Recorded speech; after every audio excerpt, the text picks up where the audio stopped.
छोटा उदेपुर जिला के धंधोड़ा गांव में घर के आंगन बांधकर रखे वैसे पशुधन पर एक ट्रक अचानक से धस आते हुए 3 पशुधन की मौत हो चुकी। मिली जानकारी के आधार पर छोटा उदेपुर तालुका के धंधोड़ा स्थित नेशनल हाईवे पर ट्रक देर रात अचानक से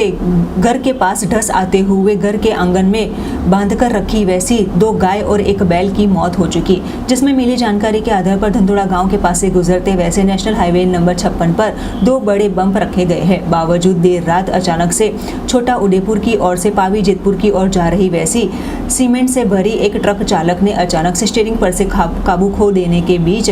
ये ट्रक सीधे ही पास के एक झोपड़े में जा धसी, जहां घर के आंगन में बांधकर रखी वैसी 2 बैल और 1 गाय की मौत होते हुए पशु मालिक में एक गम का माहौल छाया था। छोटाउदेपुर तरफ थी बोडेली तरफ जती टर्बा गाड़ी भरेली फूल स्पीड में आती थी। ये गाड़ी अमरा जे रहीए छे ते मकानों तरफ उतरी जता 3 घर ने भारे नुकसान थयेलुं छे, તેમજ 3 जानवर पण स्थल पर मरण पामेला छे।